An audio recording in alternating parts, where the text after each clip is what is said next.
Hello, my name is Matthew Molyneux. I'm a technical specialist for organic certification with Oregon Tilth. I've been an organic inspector for 15 years and a small-scale organic farmer for several years as well. On every inspection, I look at a farm's record-keeping system, and I'm here to share my tips and tricks on creating and maintaining the best record-keeping system for your farm.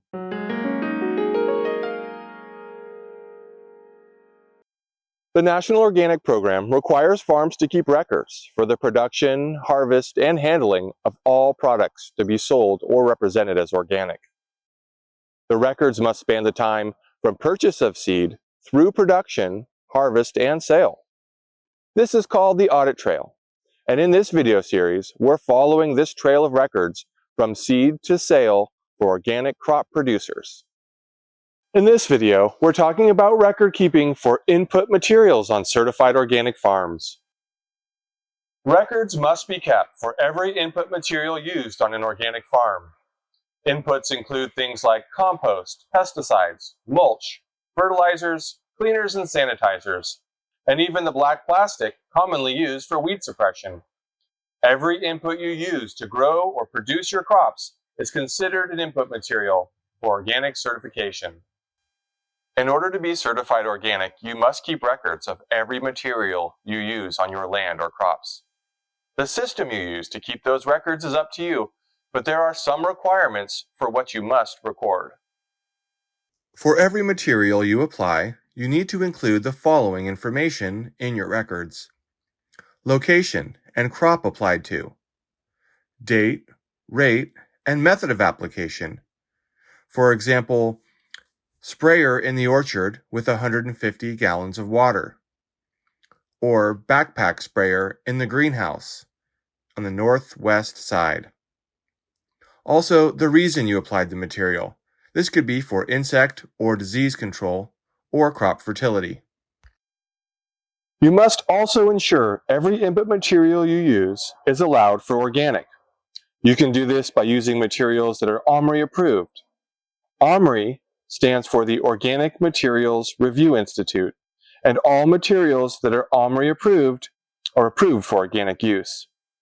You can also look for materials on the WSDA Organic Input Material List, published by the Washington State Department of Agriculture, and you can always check a material with your certification agency. There is one input material that does require a little extra record keeping in order to apply it to your land and crops. Manure requires special consideration and record-keeping practices for when you apply it.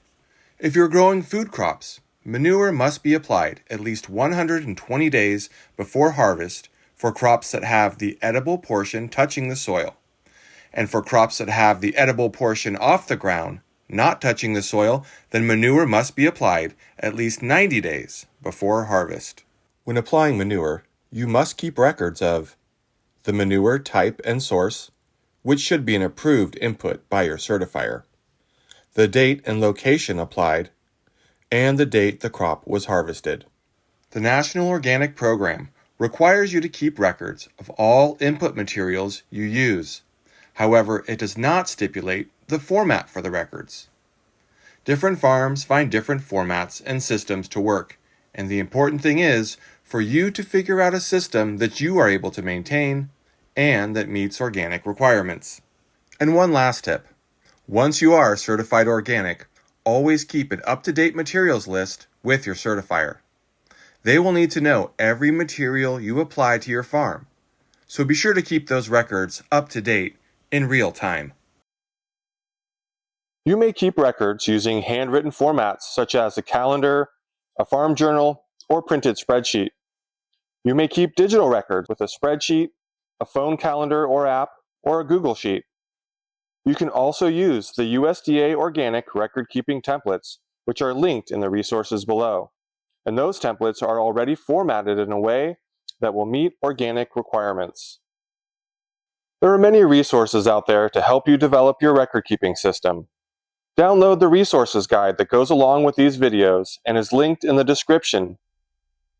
Thanks for watching this video on organic record keeping for input materials. Keep watching this video series to learn more about how to keep records for organic certification. See you in the next one.